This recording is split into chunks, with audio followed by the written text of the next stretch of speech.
The Karen Show. The Karen Show. The Karen Show. Let's go.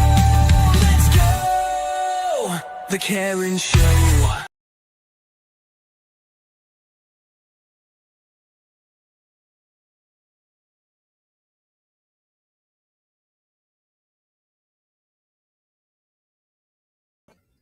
Hey everybody, I have no idea what happened then with the little intro, but here I am. I'm here. And so is Taylor. We're both here. Taylor has her little version of T-Bone, Lucius Beebe's dog, with her today. And I've got my little version of the Taco Bell dog with me, haven't I? He had a bath today. He does love a bath. I'll tell you how I bath him up. I've got the Rottweiler, right? Got the Rottie. She gets a bath, and I better not say the word because she'll think she's getting another one. But she gets a BATH, and she loves the BATH. And then she cries. So this one goes into the bath with her.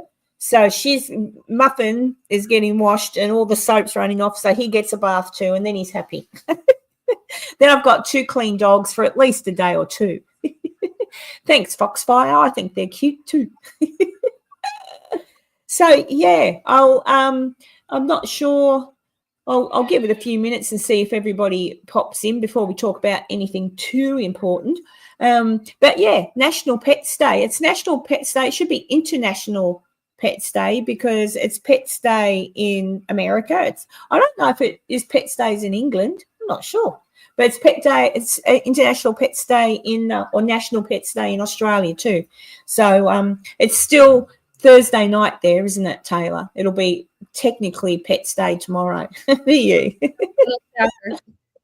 Yeah. So I just thought, something different to talk about. We can talk about all the different things and touch on. I've done quite a bit of research on the dire wolves and the woolly mammoths and the Dodo birds and all sorts. Hey, Drew. Hey, Enzo.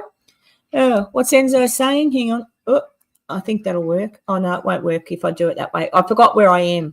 I'm looking at the YouTube thing and I'm forgetting how to do things. Do spiders in the basement count? If not, I have no pets. Yeah, spiders in the basement don't count, Enzo. Oh, they can.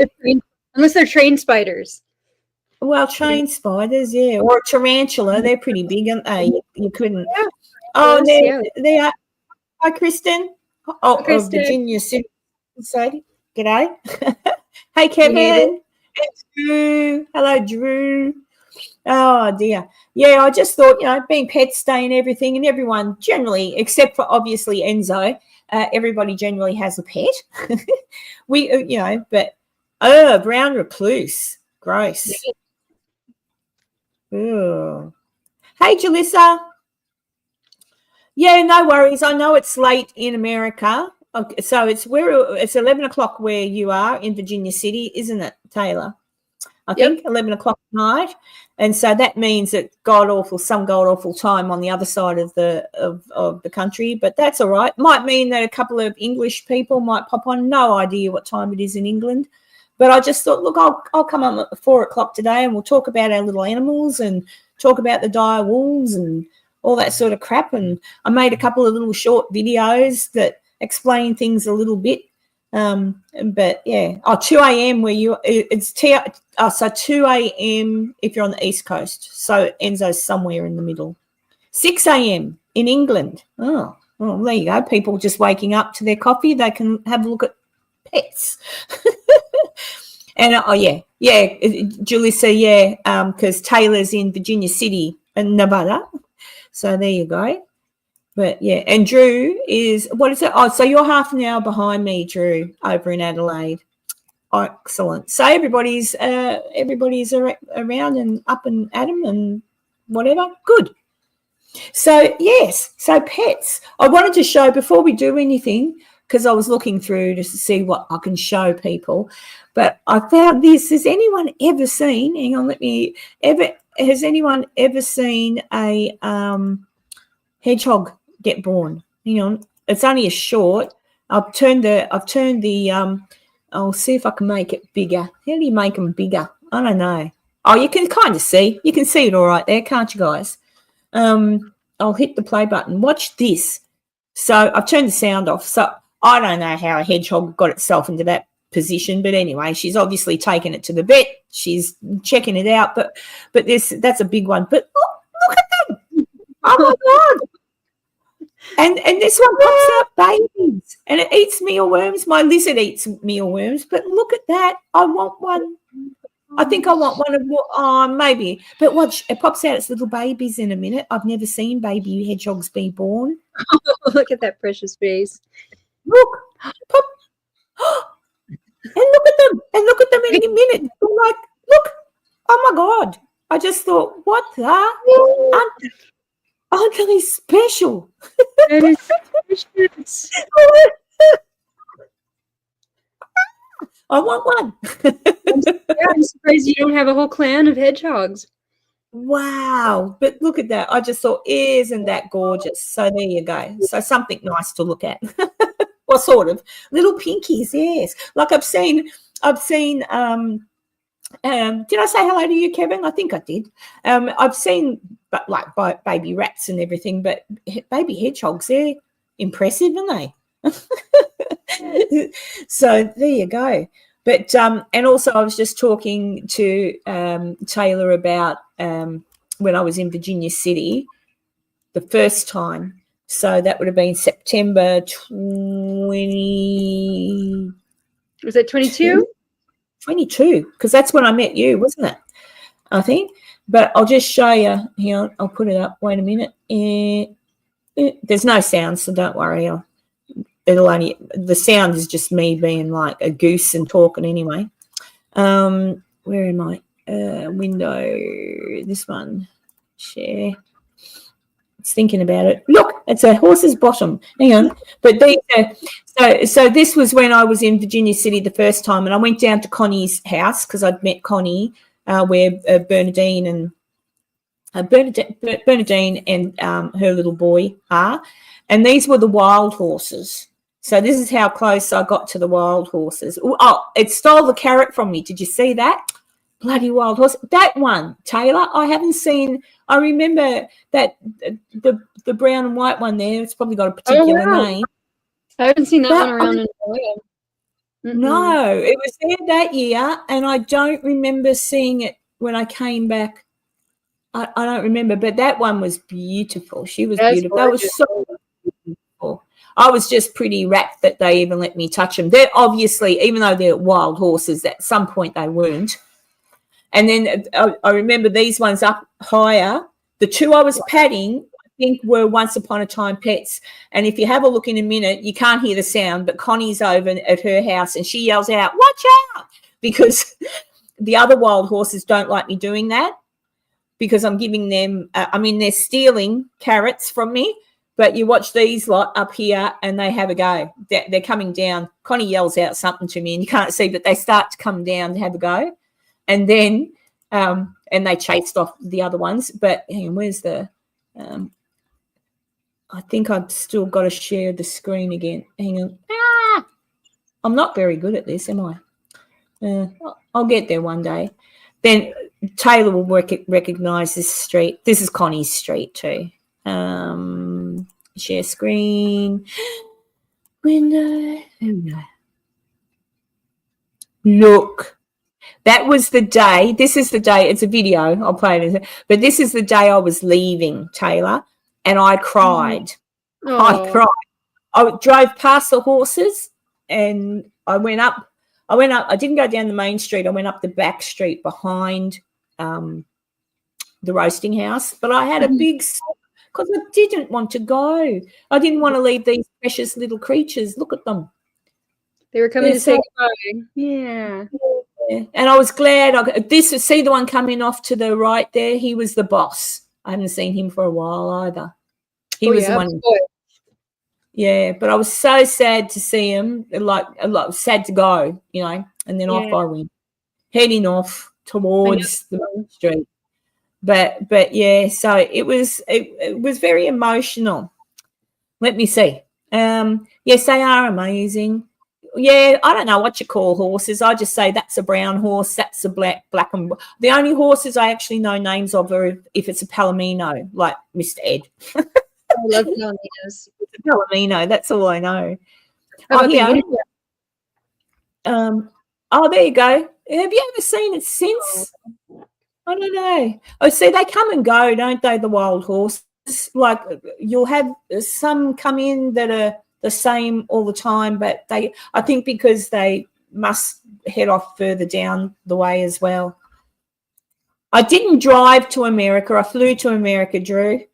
I've been a smart ass. Yes, I drove from Reno. I got a hire car. I got a hire car and drove up to Virginia City. And that's where I met Taylor. And the night that I met Taylor, I do believe I might have been, what's the saying for being a bit tipsy? I might have had a few little drinks in the appropriately, the Red Dog Saloon. Yeah, the Red Dog Saloon. Yes, the Red Dog Saloon. I'll get Taylor to tell you the story of the Red Dog Saloon in a minute, just for anyone who's interested. But yeah, I went there, and I was with a group of people, and I remember them being. And I I don't normally drink, people, just FYI, because when I do, I'm a disaster.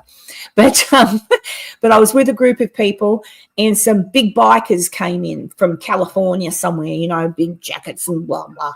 And I'm like, oh, they're bikies. And the people I was with were saying, don't talk to them. Don't talk to them. Kind of like, look away. Don't talk to them. But Taylor was sitting over near a couple of them at a table, because Taylor's much like me. She'll talk to people. And I must have approached you, Taylor, because of Leica. Leica is Taylor's dog, who you can see, hang on, behind this picture of Taylor there, hang on, I can't point with my pointer, but you'll see its little nose and its little green. That's Leica, standing next to Taylor in the picture. But anyway, Leica was a delight. So I went over and then started to talk to Taylor, and that's how I met Taylor. And the bikies were not scary, all right? In fact, I gave one of them a big hug and nearly had him in tears. Yeah, he was a nice gentleman, but yeah, you got him in his feels, as the kids say. You're being very, yeah. So but yeah, so there you go. Oh, Kevin, if Karen had driven there, she would have been in the history books. That's right. I knew what Drew meant. I was just being a smarty, a smarty. And then you dog napped Leica and took her to the Washoe Club. I did. I dog napped Leica. I took her up and then you came up to the Washoe Club and met me. So thank you for trusting me with Leica. But yeah, I wasn't about to hurt Leica. She's gorgeous. And then I had Leica. I remember now. It's all coming back to me, because for people watching, the Washoe Club in Virginia City is supposed to be haunted. Supposedly. And there's a story of a ghost in the women's toilet, I believe. And I had to go to the toilet. So I said, come on, Leica, we're going to the toilet. Let's go check it out and see if there's a ghost. So Leica came in. She didn't see a ghost either. That was it. I don't like that restroom in there. It just gives me yeah, nothing happened to me while I was in there. I think the only reason I don't like it, isn't there a curtain in there or something? It's a bit odd when you go in, like you don't really feel like you're like anyone could just walk in and see you in the toilet. That's how I feel. I just feel like someone's watching, or someone's in there. Yeah. The only thing, and if Enzo's listening, he'll remember, the only thing that was odd at all the night I was there, and can be, because it was very, very cold, so it can be explained away by cold pipes and whatnot. But the only real odd thing that night was the sound of the toilet flushing. I thought, but it was actually the sink in that bathroom. The tap had come on. Like it was the weirdest thing. But it could be, like, there are ways to explain that logically, but it was weird. I got up straight away and bolted to check what it was, to see if there's, because nothing scares me. I don't think I've ever been scared in any of those places, but there you go. But I didn't have Leica with me then. I should have stolen her that night. I think my intention was to have Leica with me that night, but there you go.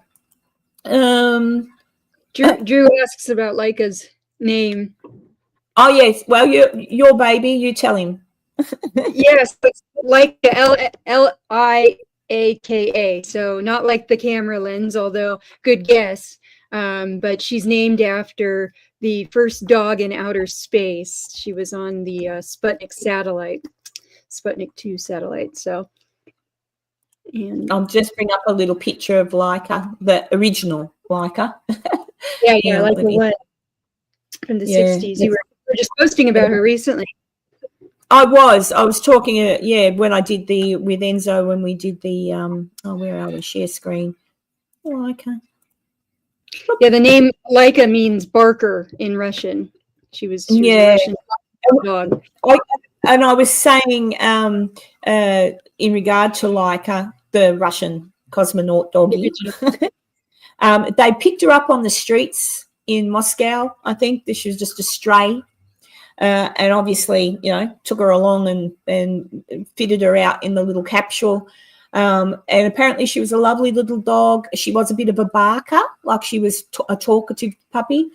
And I don't know what it was. Maybe it was childhood memories, or maybe when I was a child, no one told me the truth, so I didn't get upset. But, poor little Leica never came home. Imagine the absolute stress that poor little thing, before she even took off, she would have been stressed out to the hilt. But, very sad story.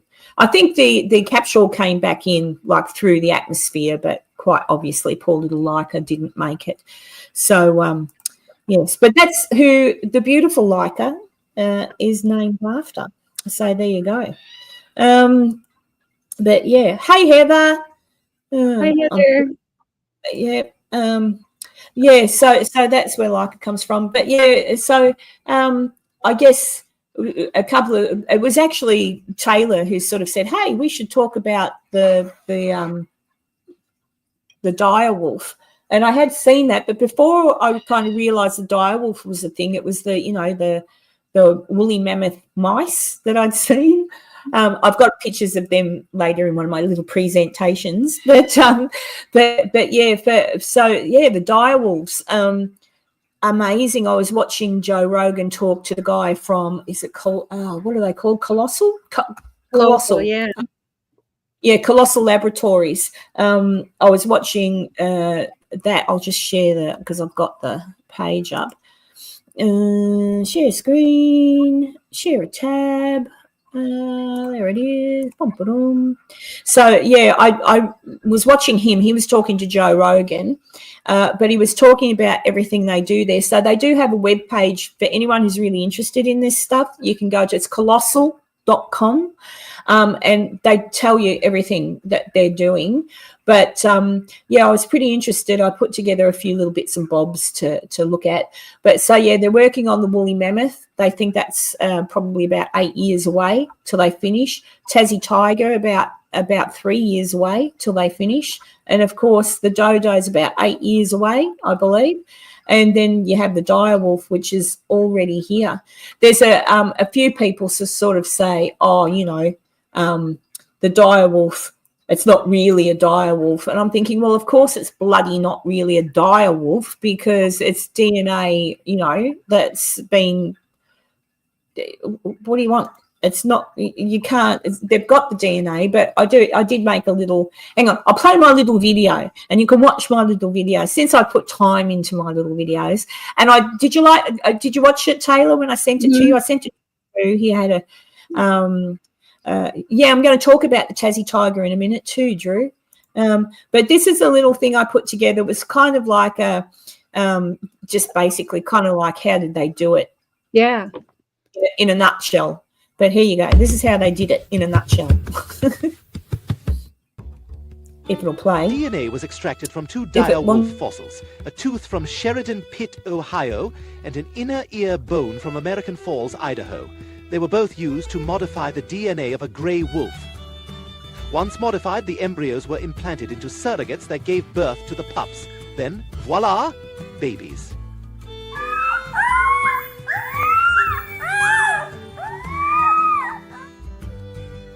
Dire wolves, known scientifically as Canis dirus, are an extinct species, so we rely on fossil evidence to estimate their size and weight. Based on studies of their skeletal remains, fully grown dire wolves were impressive predators. They typically measured about 5 feet, 1.5 meters in length, from nose to tail, and stood around 2.5 feet, 0.76 meters tall at the shoulder. As for weight, estimates suggest they range between 125 to 175 pounds, 57 to 79 kilograms. They were generally larger and more robust than modern grey wolves, with stronger jaws and a heavier build suited for taking down big prey. Cool, right? What's next? I did a what's next video too. But yeah, so at the moment when Joe Rogan was talking to that fellow last week or a couple of days ago, they're 3 months old and they're already I think he said, what did he say?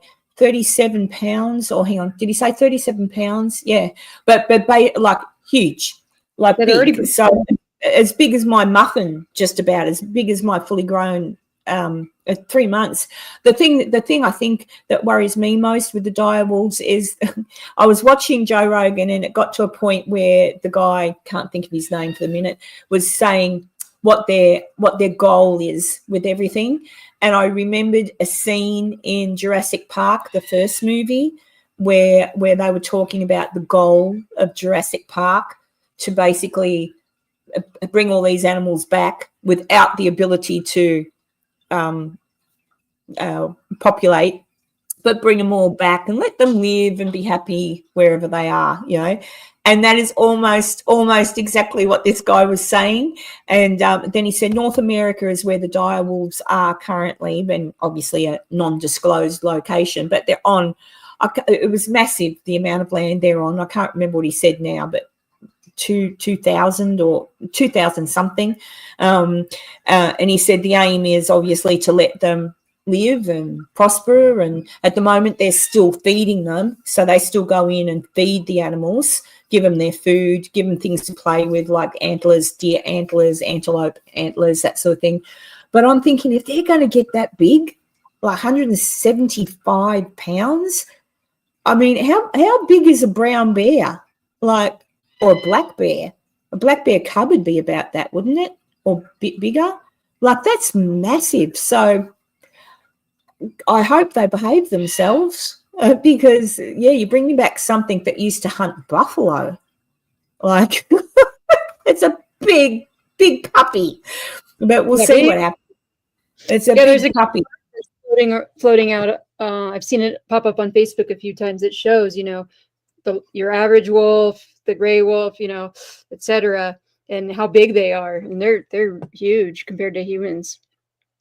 Yeah, I know it's just huge, but impressive. Like they already look so pretty, and I'm like, yeah, but you can't. Even the guy said they went out not long ago. He said they and he used to bottle feed one of them, and he said they came up like they're not hurting the humans or anything, but because they've been out in wild or in the, you know, in the forest or wherever, I don't know what they live in, if they've built them shelters or not. But he said one of the boys walked past him and he reached out and just sort of touched it and it flinched.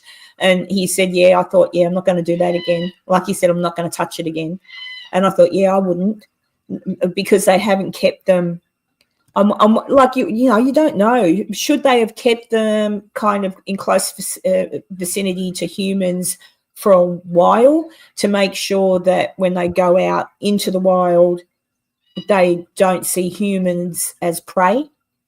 Because if a human was in that bush, if some stupid human finds out where those wolves are and somehow gets in there thinking, I'll make friends with the dire wolf. Yeah, I don't think it'd turn out very well. Population control is one of our security measures. There are no unauthorized. There's no. Oh, yes. It was something like that he said. It wasn't unauthorized, but it was the way he said it. And I thought, oh, I've heard this before. Where have I heard this before? And I thought, oh, that's right. Jurassic Park. Yeah, that's Kevin's favorite movie. So I'm sure he has some interesting opinions about what's going on with Colossal. Aussie had a huge female boa constrictor loose in Sydney, caught now, obviously of someone's pet, I suppose. And you can probably hear some screeching in the background. If you can, that is my daughter's red-tailed black cockatoo, because he can hear me talking and it's getting close to bedtime. He comes in for a bit of a cuddle and he sleeps in my bedroom. In a cage in my bedroom, in my walk-in wardrobe. So it's nice and dark and he goes to sleep. Spoiled animals. What's Kevin say? An interesting thing about the dire wolves they create is that they aren't really dire wolves as they naturally existed, but rather tailored to resemble the ones from Game of Thrones. Oh, interesting. He didn't say that, the guy. He said there in the interview, he said that they've taken the DNA from the dire wolf, from the tooth and from that ear bone. They've taken that and they've re-engineered the grey wolf's genome. And they've highlighted the characteristics of the dire wolf. So, yeah, he's definitely people from. There's quite a few actors. I think the fellow who played a werewolf in a TV show, he played a werewolf. He was married to that Cuban actress for a while. I can't think of his name. There's a whole heap of actors that have put millions, like donated millions into this, I think. And Peter Jackson, who made the Lord of the Ring movies. There's a picture, you'll see a photograph of the two little babies on the Game of Thrones throne. Peter Jackson actually purchased that throne. So when they were there with the puppies, Peter said, "Oh, I've got the throne from Game of Thrones if you want to put the puppies on it and take a picture." And they've gone, cool. So that's what they did. But yeah, so I'm not sure. I think they actually are. It is actually based on the dire wolf. It's not. It is what it is. That's how big the dire wolves were. But yes, they're aware of the fascination because of Game of Thrones, the TV show. So it is interesting. Now, let's see. These dire wolves are like Chickenosaurus.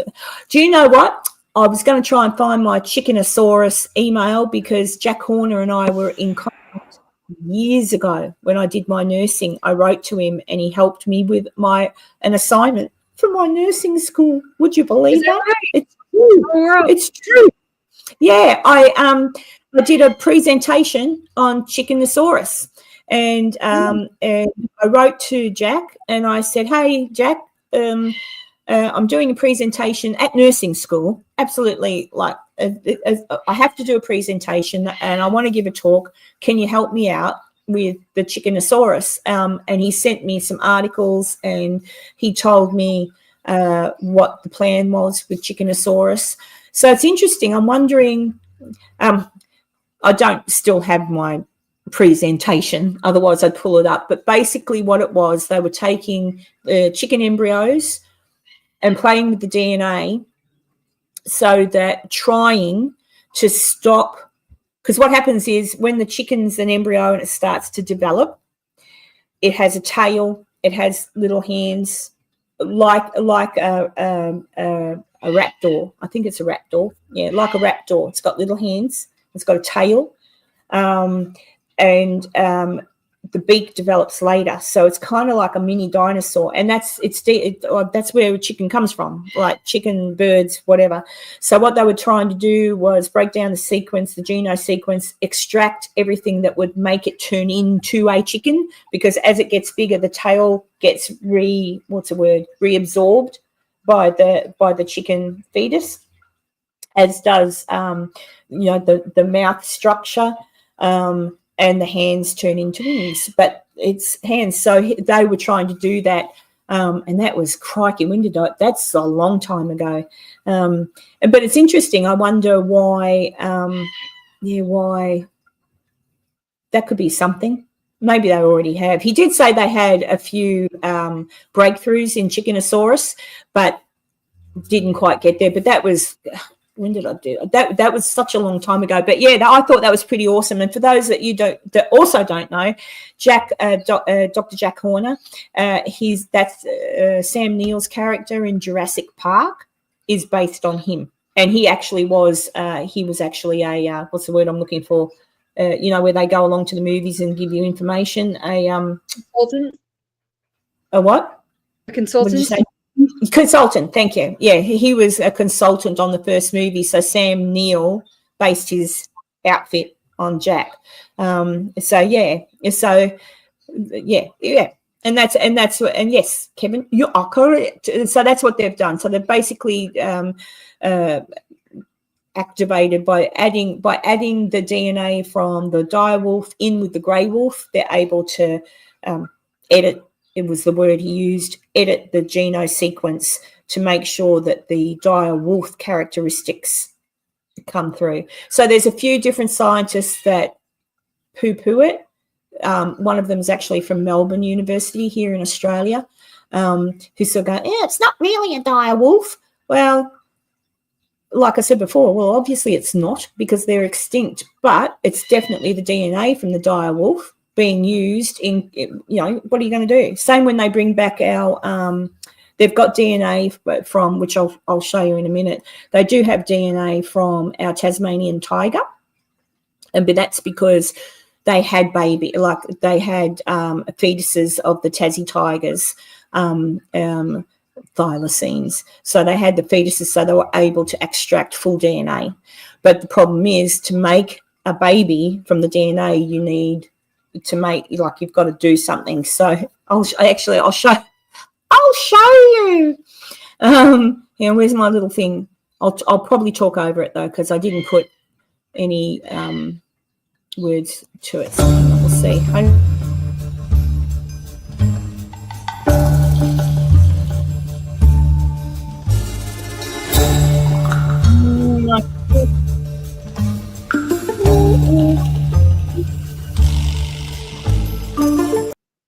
I'm going to hide it. You know why? Because I can't stop it that way. I'll present it. I've got it on my computer. Video file. Where is it? Where is it? There it is. This is easier. Oh, I did it again. No, out. All right. So yeah, I'll turn it down. So you guys can still hear me, can't you? Yeah, so the thylacines, I dug into that. So these pictures here are pretty heartbreaking, really, when you look at it. So basically what happened back in the day was the Tasmanian government and farmers, etc., rumours were going around. Although they weren't substantiated rumours, there was actually no proof that the thylacines or the Tasmanian tigers were killing the cattle. It's possible because they had very strong jaws, but there was no proof. But the government said, well, you're losing cattle. Let's do something about it. So they basically put they put a bounty on the heads of the poor little things. And that's what happened. They all got killed. And then, of course, there was one left. And Drew will probably know this story too, because he's an Australian. Most of the Aussies in here probably know the story. So what happened was the last living thylacine or Tasmanian tiger was in what's now known as the Tasmanian Zoo, I think. And one night, the story goes that they forgot to lock her up, right? She was a female, it was later turned out, but they forgot to lock her up, and it was a freezing cold night. So when they've come back the next day, there she is dead, and it was concrete floors. I'll show you some footage in a minute. I've got footage of her in her cage, but it was concrete floors. So can you imagine? And Tasmania, it gets freaking cold. It snows down there. So poor little thing, passed away from exposure. People say, oh, that didn't really happen, but I think it did. I mean, how else to explain coming in the morning and she's gone? But yeah, so that's what happened there. But then the other thing was that about 2 months before she passed away, they actually made it that she could, it was an endangered species. And she looks a bit like her. Totally. But you can, and you can see why they call her a tiger. And they have pouches. I'll show you a picture in a minute. Yeah, they're marsupial. But do you see the flooring? Like, it's just cold and see their little pouches are back facing.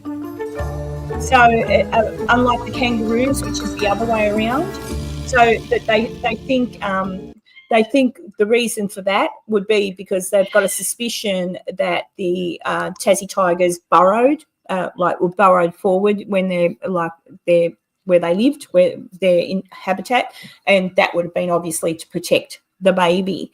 But yeah, so they like I wrote there, they got the pup, they've got the Geno, but they've got to match it up with this little thing. Check it out. Yeah. So they've yep. Sorry, Taylor, you wanted to say something? Oh, sorry. I think we're on a little bit of a delay. I didn't mean to cut you off there. Yeah, the challenge is because they look like a mammal, but they're actually marsupial. The challenge is finding a marsupial animal that you can have as a host to host the fetus of the of the thylacine that they create in the lab. And there isn't, the closest living relative that is not extinct is this guy. Yeah, the fat tails, and they're tiny. I don't think I did, but they fit in the palm of your hand, fully grown, these little things. So, but mind you, again, Australians will know this. Any marsupial when it's born, when it's born, how would you put it? They're in the pouch, so they gestate in the pouch, and they're like tiny, absolutely tiny. So if they're going to gestate an embryo in a fat-tailed dunnart, it'll work up until a certain point, and then I would assume at that stage they'll take it out. I hope they don't kill the dunnart to get it out, because they attach pretty hard. If anyone's ever hit a kangaroo on the side of the road or found one, it's really, really, really difficult on a dead kangaroo to take its little baby off of it because they attach to the teeth. But anyway, but yeah, so this is the little person that's going to be responsible for bringing our babies back. It's going to be really interesting. But yeah, so fat-tailed dunnart. So they've already done it. So they think they're about 3 years away from that. But 10 years away. Oh, and these are the woolly mice. So that's it for the thylacine. So basically, they're 10 years' time, they reckon, if they breed enough, they can put them back in the wild. And they think too the ecosystem will be okay. It's still they're still trying to figure it out, but they think and actually, if you want to hear the guy talk about it in depth, watch the Joe Rogan interview with the guy from Colossal, because he's down in Tasmania 3 or 4 times a year, and they're working on checking out the effect of introducing the Tassie tigers back into the wild there, which actually shouldn't be too bad, because the point he was making, our Tasmanian devils have got a horrible disease, which is like a cancer, and it's spread through them biting each other. And his point was that when the Tassie tigers were around, obviously they were carnivores, so they were predators, so they would have eaten the sick, the young and the old, and it kept the population of certain animals down. And of course they've gone now, so the population of the Tassie devils and all that sort of thing, all these sick animals might not have happened if Tassie tigers had still been around. So it's pretty interesting. So we'll see what happens. But yeah, it's pretty cool. But yeah, so that's the woolly. Aren't they gorgeous? That's the woolly mice. And they only did that. It was just one extraction of the hair they wanted to see. And this is, they wanted to see if the hair from the woolly mammoth grow. And he said they're not going to breed any more of them. They've done their experiment with those. And when these little mice die, but that's their little houses. Isn't it cute? So they don't live in just a scientific, horrible little house. They've got a nice little area to live. So it's pretty cute. It's pretty cute. And then, so yeah, the woolly mammoth. So 2028, they reckon. I think I went past that information for you guys. A woolly mammoth should be back in. Where are we? I'll play that again. So I won't play, but basically with the Asian elephant. So they'll get the woolly. They've got the woolly mammoth DNA. They've just got to edit it and then and combine it with the Asian elephant, and then they'll impregnate the Asian elephant, and she can give birth to it. It's going to be pretty cute. I reckon. But then again, they were pretty big too. So I don't know. I watched Ice Age. He's a big mammoth. But yeah, and the same with the dodo. Again, that's going to be a little bit trickier. But they did have the DNA because they do have bones from a dodo. So it'd be interesting to see how that goes. But yeah, so that's that. That's the end of my little thing. Julissa, because they're fluffy and cute, that's why. Yeah, I don't know. But then you see, the interesting thing is it's hard because we're actually at a point worldwide where actual real just elephants that are here now are endangered from being hunted and murdered. And, well, hunting is murdering them, isn't it? But do you know what I mean? So I don't know. And I've always thought here in Australia, we've got so much land, right? There's parts of Australia that you can't really inhabit if you're human. They're just too hot. And I don't know what Drew would think about this, but because Drew lives in South Australia and he's been up into the middle of Australia, so he knows how hot it gets there. But I often think, for example, they introduced camels here in the 1800s, I want to say it was, because one of the explorers wanted to travel and they used camels, and the camels sort of ran off and just like rabbits made lots of other baby camels. So there's tons of camels that live in the middle of Australia somewhere. I thought, why can't they just do that with the elephants that are endangered? Because nobody here would kill the elephants. I mean, I don't know. They could just bring some here. Even the woolly mammoths might. Oh no, they woolly mammoths. Oh, we could send the woolly mammoths down to Tassie where it gets cold. I was gonna say, yeah, the climate might not be right, but yeah, Yeah. Tassie. What's it called? Oh, I don't know. Do you know someone actually asked what does the guy said they've had questions from people who say, oh, I wonder what a woolly mammoth tastes like. Ew, who cares? Why would you even want to know the answer to that question? He said a lot of people want to know what these animals taste like. And I'm thinking, oh, they're the sorts of crazies that if they've got money, like lots of money, would say, oh, make me a woolly mammoth and then I'll put it in a cage and I'll hunt it. It's weird. Oh, Anne, thank you. Thank you so much. Thank you. Thank you very, very much. Thank you. That is such a super help because, yeah, as Taylor knows, research is expensive, and I've got my little research things that I use, and I do share the love with Taylor. Taylor, I share it because Taylor does family history type stuff and newspaper stuff, don't you, Taylor? So you'll know that helping me do my research and keep up my subscriptions, and you'll know that sometimes Taylor also benefits from your assistance. So thank you, Anne. Thank you very, very much. Really much appreciated. Kevin, stop it. We're not breeding woolly mammoths to eat. Oh, Kevin's funny. Our ancestors ate mammoths. Yeah, I know. I'm not poo-pooing it, but I would think it was a horrific thing to bring any animal back. We've got plenty of moo cows. Even that breaks my heart. I saw somewhere the other day someone had obviously gone into a supermarket and put little stickers on the meat of a little cow's face saying, hi, my name is such and such. I was murdered so you could have this steak. I've seen that before. Never in person, but yeah, on the internet, yeah. Yeah, and I thought, oh God, that'd be me. I couldn't buy it.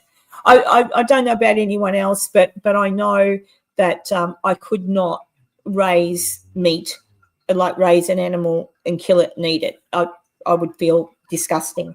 So I can eat faceless meat if I don't know where it come from. But the minute I recognise where something came from on my plate, yeah, you got no hope. Yeah, good, Drew. I'm glad I'm good.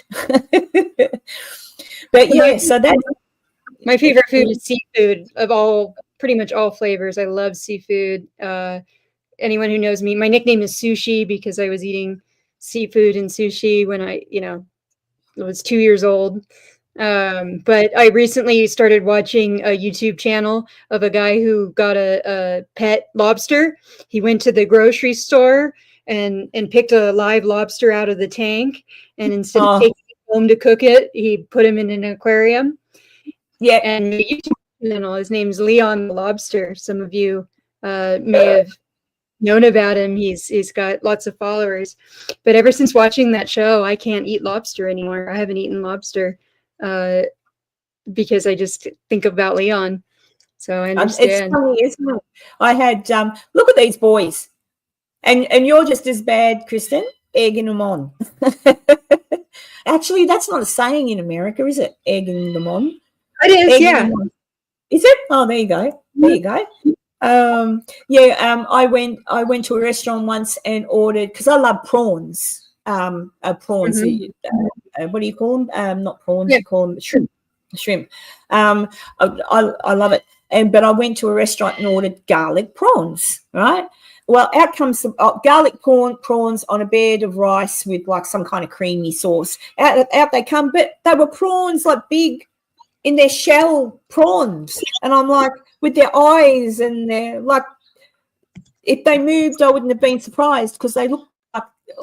And I just said to the girl, "What's this?" And she said, "You ordered the garlic prawns." I said, "No." I said, "I mean shelled and stuff. Like, I can't have this." I made her take it back. She must have thought I was insane, but I can't do that. There's down in, I think it's in Reno. There's what's it called? Lobster something. There's a restaurant chain where you can go and eat lobster. It's Red Lobster. What did you call Red Lobster? Is that it? I mean, Red Lobster's a chain here. There's Kicking Crab. There's Red Lobster. It's down in Reno, I think. Connie and America, yeah. Connie took me there, and that was the same. You walk in, and there was little lobsters in a fish tank at the door. Mm-hmm. And when I went in, I said to him, "If we order lobster, it's not going to be one of them, is it?" And he looked at me. He must have. I said, "Because I couldn't. If it's just frozen, like, I don't know, but yeah, I'm the same. If I had been I'd be like your friend. I would have just gone and I'll have that one, and that one, and that one, and taken them home and put them in my pond or something. I just would have. Yeah, that Bubba Gump shrimp. You have shrimp gumbo and shrimp this and shrimp that. That was funny, that scene. What's Drew say? Hang on, I've lost it. There we go. I'm odd with seafood. I cannot handle the texture or sound of the shell stuff. Autism for me, I think. Oh yeah, I don't. Yeah, I can eat prawns. I like prawns. A seafood cocktail, prawns, lettuce, some lemon juice, yum yum yum yum yum, and some seafood sauce. I like fish, but I can't eat squid or octopus. Like, squid is octopus, but I can't eat anything that I slightly recognise and well. Yeah, octopus used to be my favorite sushi, or I'd like it barbecued. But then I watched the movie My Octopus Friend, that documentary. Yep. Haven't had octopus since. I just can't do it. No. It's funny it is pet day. It is pet day, and it's kind of funny because that's the thing. You go to the supermarket, you buy your food, and men folk who go hunting probably don't. They just probably think I'm a dill. But when like octopus, they're actually really, like, when you watch the documentary, they're pretty smart animals. Incredibly smart. So, and I know my son Stephen, the one that passed away. He had a job in an abattoir for about 2 weeks. And that's all he could handle. Now, Stephen, towards the end of his life, did go hunting. So he did go hunting, but he would shoot, kill, butcher, and ate the meat. So that's okay. In my mind's eye, if that's what you're going to do, that's okay. But because you're not you're not just going out shooting something for the sake of shooting something. Do you know what I mean? But he was at the abattoir and he said, "Mum," he come home, he said, "I don't want to go back." I said, "What's wrong, mate?" And he goes, he said, "One of the pigs escaped." And he said, "Mum, you've never seen anything so horrible. They know what's going to happen to them." He said, "They scream." And he said, "They cry." And he said, "I can't do it." And one escaped and was screaming. And he said, "They caught it and everything. I just can't do it, Mum." And I said, "Then don't." don't. I just don't. So that's the thing. I don't know what abattoirs are like now. I've seen some horrific type footage of those places. So it's a bit, I always get sad when I see a truckload of beef, like cattle, going to the market. I always get sad. So, but what are you going to do? Steak does taste nice, as do chicken wings. But could I eat my chicken wings? No. Could I go outside, no matter how hungry I was, or if the world was ending, could I go out and kill one of my chickens to eat it? Absolutely not. Firstly, it's only going to last you 5 minutes if you kill your chicken and cook it, like whoop, whoop. No, because they're my little girls. I go out and say, hey, girls, and they follow me around and they help me in the garden. So it's pretty hard. It's pretty hard being a human that eats meat. Oh, yes, Wilbur and Charlotte's Web. And, of course, what's the name of the movie? It was made here with the little pig. Is it Babe? Yes. Where it's just, and yeah, but pigs are just, but I love pork and I like crackling. But like I say, if I don't know it, but sometimes I can be eating meat sometimes and that thought will pop into my head. Stupid, but I'll be eating something, I'll have a bite and I'll go, oh, this was probably, some poor little pig, and then bleh, I can't finish it. Yeah. So it's really gee, there's been some scientific studies done in coalition and coinciding with people with dementia, doing big studies. Apparently, if you eat eggs on a daily basis, they believe it could keep away dementia and Alzheimer's. So there you go. Amongst other really great, important, at least you're not killing anything. A chicken lays an egg. It's not an embryo. It's just an egg. So you're not, killing anything when you eat an egg, which is pretty cool. But yeah, so there you go. Just a little bit of tidbit. Because I was reading up the scientific studies on that. I fell across.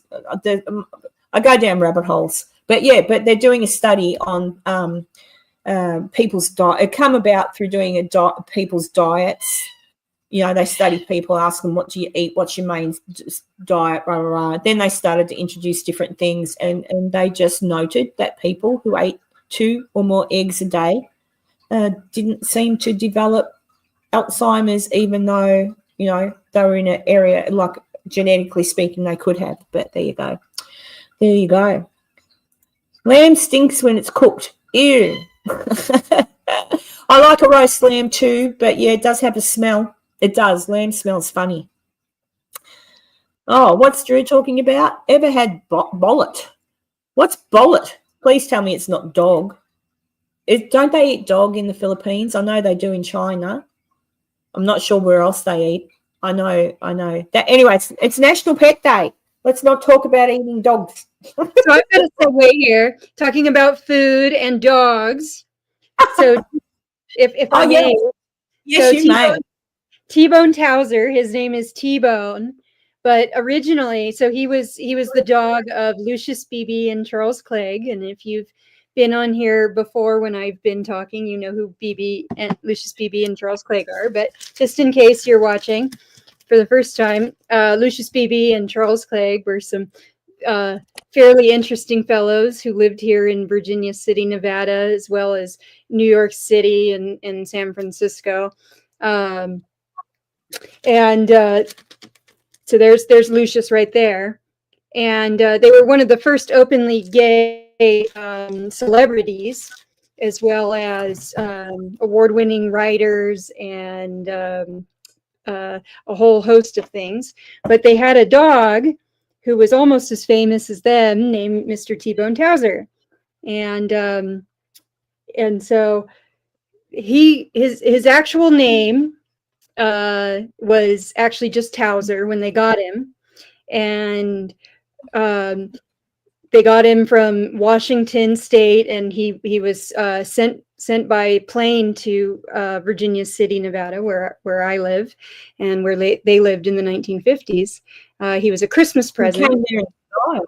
Jeez. What's that? He came in style. In style, right? Yeah. So I'm going to read a little story that BB wrote about getting T-Bone. So you'll hear just in what style he arrived in a moment here. But I wanted to share, it's not in the passage I'd like to read in a moment, how he got his name T-Bone was actually, it's a nickname.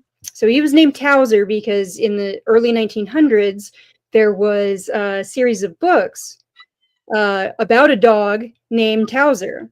And so in the turn of the century, Towser was a name that you'd name a dog like Fido or Spot, you know. So they named their dog Towser after this old-fashioned dog name. But the story goes that they would bring their dog with them everywhere they went, on their private railroad car that they owned, to work at the newspaper that they owned here in town, the Territorial Enterprise, to the best hotels in all of America. They would bring their dog with them. And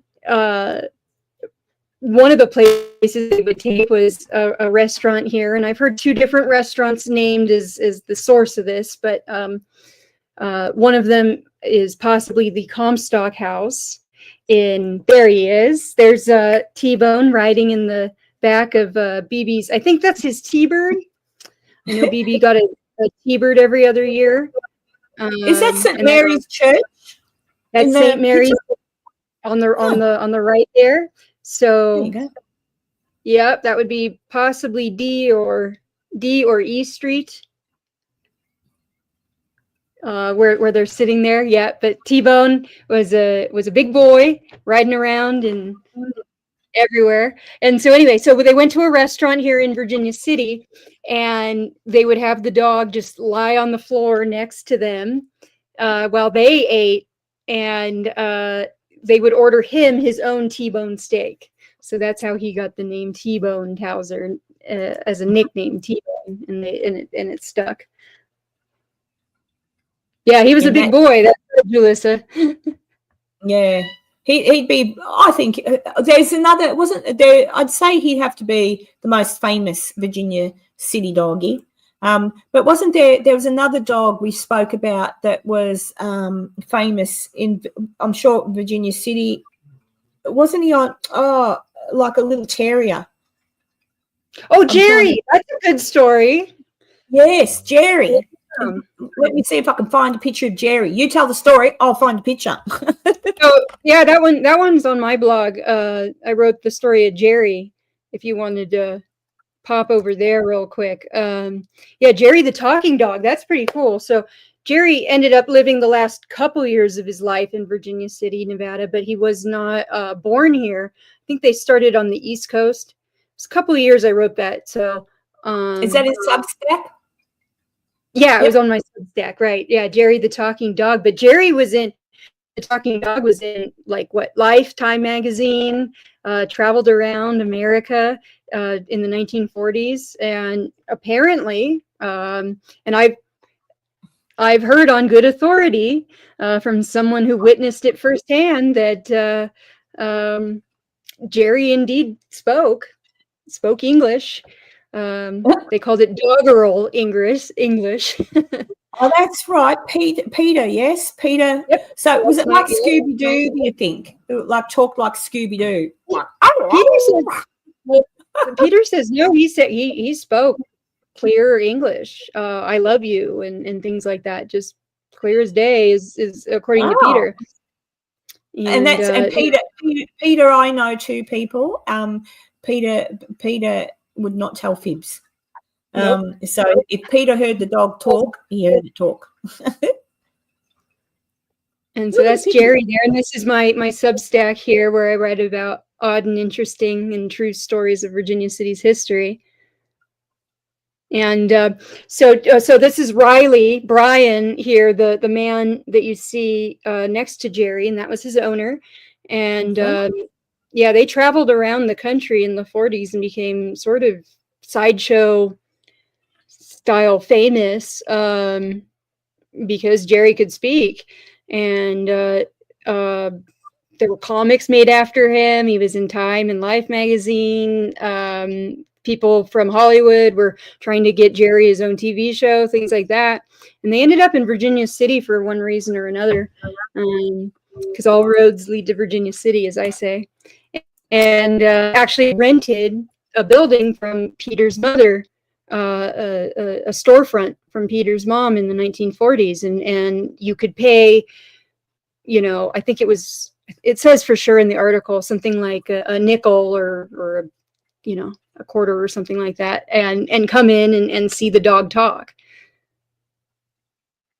Drew says, sort of like the dogs you see now in some videos, like where they'll play piano and sing, howl a song. Yeah. But if anyone's interested, I put a link there in the chat if you want to sort of cut and paste it for later or something. But that's Taylor's story on Jerry the dog. I knew there was another famous dog in Virginia City, and now Leica really should be the next Virginia City. Everyone in Virginia City knows Leica anyway. And there's another dog in Virginia City that walks around. I wonder if I hope it's still all right. It walks around all the time with its toy in its mouth. I can't think of its name. It's always walking around with its toy in its mouth up on B Street. That's where she goes for a walk. I can't think of the lady's name. Kristen might know if she's listening. But there you go. Yeah. Fill us in, Kristen. Remember, how about Pepper Pig? Have you met the pig? Yes. I was looking for a picture of her because I did have one, but then I got stuck on the. But I saw her the other day up on. Someone put her on. Hang on. Yeah, he walks around. He walks around town on a leash. Yeah, he takes her into town. I met Peppa Pig one day when I was walking up the back there near the church, near St. Mary's. I was walking up the back, and I can't find a picture of her. Damn it! But yeah, she's a pot-belly pig, isn't she? She's a smallish pig. And I'll text you one, Karen, or I'll message you one right now. I'll message me one and I'll grab it off of you. Yeah. Because I was going for a walk and he had Pepper on a leash and the wild horses were there as well. I got a picture of the wild horses sniffing her, like touching her little nose. I don't know what happened to I probably put it on my Facebook, but good luck finding anything.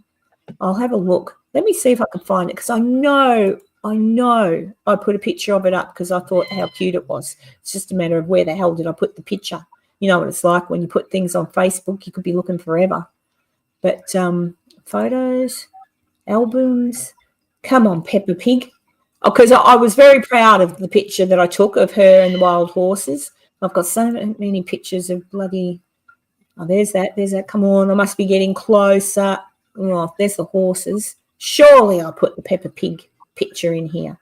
I'm usually good. I'm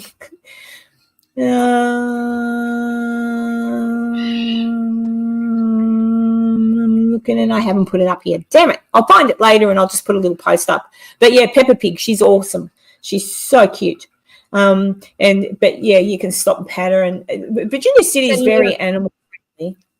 Are you sending it? Sending you a couple on beautiful. There she is. Here's Peppa. Hang on. Oh, where am I? Go away.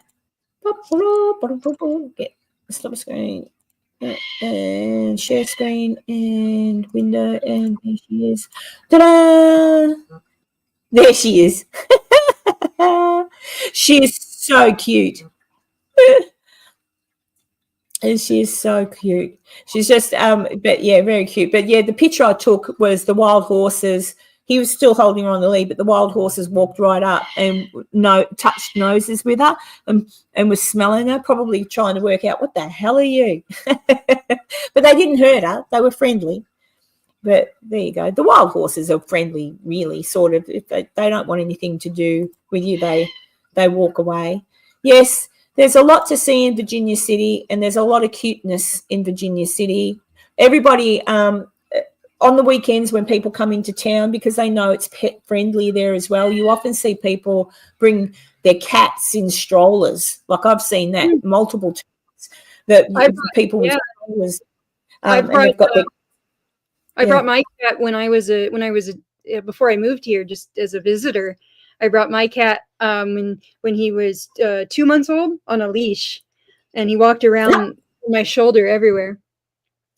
But it's just, and that's a thing. And there, look, there's probably somewhere in Virginia City they don't want you to take animals, but most of the restaurants you're allowed to take you, like, the bars and whatnot, you're allowed to take your dog in to eat. The cafe, while I'm there, my favourite spot, the roasting house. Oh, there he is. The roasting house. You're allowed to take your dogs in there. Yeah, there. So, and there's Puss Puss. There you go. I was telling Taylor, I've got a black cat. Looks exactly the same. So I've got a black cat, a white cat who's curled up on her little window. I've brought a little bed that suctions onto the window. And so she's asleep on that. Muffin is next to me. Muffin, the Rottweiler, is next to me asleep on the couch. And Puppy is the Chihuahua is on my knee. And that is the red-tailed or black cockatoo. He can keep whinging. But there you go. So there you go. But yeah, so National Pet Day. So has anyone got any questions or anything like that they want to ask or anything they want to talk about? It's pretty late over there. I know that. So it's early hours of the morning in the UK and early hours of the morning in America. And it's almost dinner time in Australia. But, yeah. But we'll have to get Taylor, you'll have to come back on another time because there's so much more I'd like to talk about with you in regard to Bibi and in regard to some of the history around Virginia City and other stuff as well. Like even I would one day, maybe if we're very, very lucky people, we might be able to get some information on a very special man called Peter, who has lived an extraordinary life and still living a great life, but has got so many awesome stories. Like if you're interested, again, we'd have to talk to Peter because he might not want to talk. But Janis Joplin, the 60s music scene in San Francisco, and Virginia City growing up, because that's where Peter grew up. Virginia City back in the 50s, and he's an incredibly wonderful man. So I would love to talk to him about the things because that's the thing for us. We look back in history and we can only research it. It's even for us now, like for me, I lived through like another 10, 20 years from now, my grandchildren will be going, oh, what was it like to live in the 80s, Nana? It'll be like, oh, whereas the 80s only seems like yesterday to me, but it wasn't. It was a very long time ago. But yeah, so I'd love to get Taylor back on and talk about stuff again because I love the history. It's the history of Virginia City that I'm fascinated by, and you should, if you ever get time on your hands, Taylor, you should think about putting little history tours together. Just history, not ghost tours. Mm-hmm. History of Virginia City. Yeah, I thought about that. I think a natural tour would be, of course, Lucius Beebe and Charles Clegg, hot spots and things like that. Tour, but there's so many tours. Yeah.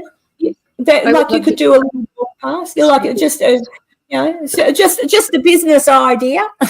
Just while I'm throwing it out there, like you could do a walk around town and point out, this is where they did this and this is where they did that, and take them in and show them. Go down to the train, have a ride on the train. Tom would like that. Get some people on the train, and then maybe lunch at somewhere where they used to eat. There has to be somewhere still serving food in town where they may have, maybe not. It wouldn't be flash like it was back then anyway. But do something like that. That could be a fun thing to do and fun for people. That's what I do. It's what I do naturally anyway. Anytime someone comes to visit, I can't help but play tour guide. So, yeah. Now there, look, I would go on a history tour if you had it motorized. Yeah. There's a couple that's like golf cart tours and things like that. That's a good idea. Yeah. Well, what about the trolley tour? Apologies to people who don't know the layout of Virginia City. But in Virginia City, there was or is or still could be parked out the back of the building near the roasting house, the tram, the little trolley car. Oh, Like, you yes. know, get them to fix that up and talk to them and get that to take you around town with a group of people, and then lunch at Red Dog. Oh, tell people about the Red Dog Saloon and the story why it's called Red Dog. And Red Dog Saloon, yum, yum, yum food. That's true. That's good food. Yeah, Red Dog Saloon is pretty cool. It is it was started in the mid 1960s, but it was in a historic building here in town that had been around back to our silver mining days. But in the mid 1960s, it opened as a live music venue and restaurant and steakhouse. And its claim to fame is it's where the first psychedelic rock show ever was held, according to some. It was the first psychedelic rock poster. So if you think of all the psychedelic rock concerts of that era that have, you know, great filigrees and paisley and flowing, you know, and these great visuals and rainbows and things like that. Well, this one was black and white, so they call it the Seed, but it still has that really early origins of what you would look at and be like, oh, that's a classic 1960s San Francisco Haight-Ashbury flyer. That was at the Red Dog Saloon. It's basically the birthplace of the psychedelic rock scene. Haight-Ashbury may have the prestige and the name recognition, but the Red Dog Saloon in Virginia City, Nevada has the origins. And some say, and I have it on pretty good authority that this is true, that it's where Janis Joplin and Big Brother and the Holding Company first performed together. That is disputed, although Peter Albin of the Big Brother and the Holding Company, I did speak to him last time he was in town and did ask if that was true. And he said, oh yeah, Janis came out twice and sang with us, and she stayed at the we were the house band for a little bit, so at the Red Dog, and she stayed across the street at that one hotel. What was it? It was run by this character, this older lady. And I said, oh, you've got to only be talking about Florence Edwards of the Silver Dollar Hotel. He says, that's it, that's the lady. Yeah, she liked Janis. She thought Janis was cool. So anyway, yeah, that's just a picture I brought up. But you go, when you get there, you walk to that little thing that looks like a hut, and you order your food. Yeah. And there's a toilet, and then they have live bands most nights, really, don't they? Most like there's live music. The bar is off. Looking at that picture, if you're looking at it straight on, the bar is off to your left. But it's just marvelous. And then on to the right on a wall, there's all these posters that Taylor was alluding to. But yeah, it's an awesome place. Virginia City in itself, you know. Yes, Janis Joplin did perform up here. I'm sure she did. She was a cute thing. She was so cute. Yeah, she was. Yeah, and Taylor also has it on good authority that she was nice because she was nice to someone Taylor knows. So there you go. They were friends. Well, kind of friends, yeah. They knew each other. But yeah, I don't know. I've got a soft spot for Janis Joplin, and mainly because I liked her singing anyway. But then when I think I've talked to you about it before, an interview with I always go the talk show host. Yes, on the Dick Cavett show. Yeah, he interviewed her, and she was talking about how she used to get bullied at school and all that sort of thing. But she was delightful. Like, she was so sweet. So it's so sad that they're remembered primarily for the way they passed, as opposed to for who they were, you know. But yeah. So girl, you know? What was that? I said she was just a small town girl, you know.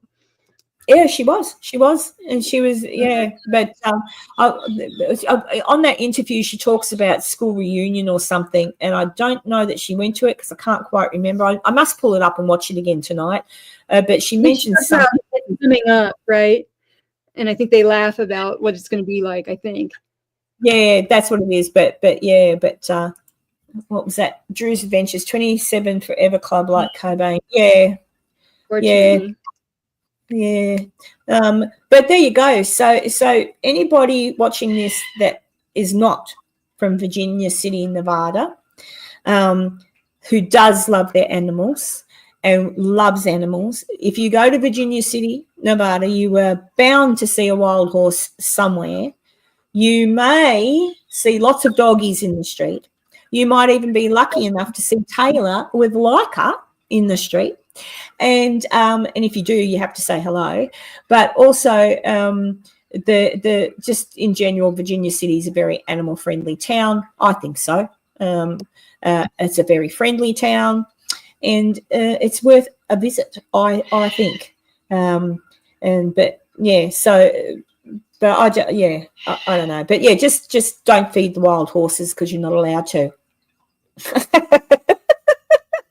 It's different if they come to you and steal the carrots. I mean, what are you going to do when you've got your hands full of carrots and they walk up and just pinch the carrots? You know. I reckon one day Heather Werner and I will have to visit Virginia City. I loved Nevada, the bits of it I saw anyway.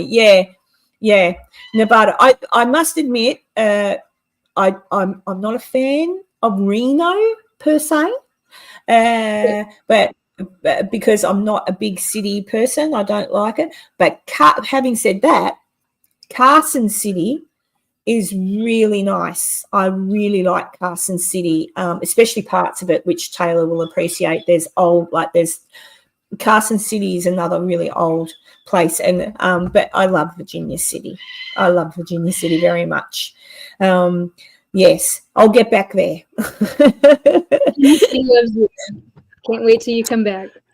Yeah. So, guys, I'm going to wind it up because it's dinner time for me here, and there's a screaming bird, and my children are being very kind because at the moment, as you can probably see from my background, I'm in the my lounge room, my living area, with my picture of my wild Virginia City. Connie got me that.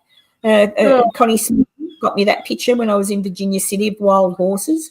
And on that side, there's a picture of a raccoon, which I got up at the hospital there. They had that craft when I was there last time. They had a craft day. Oh, at the Mary's Art Center. Yeah, and there was a lady there, and she'd drawn all these raccoons. So I got myself a picture of a raccoon. Yeah, and Drew will appreciate this, and any Australian will. Look what I've got. It's a Pauline Hanson bobblehead to go with my Donald Trump doll.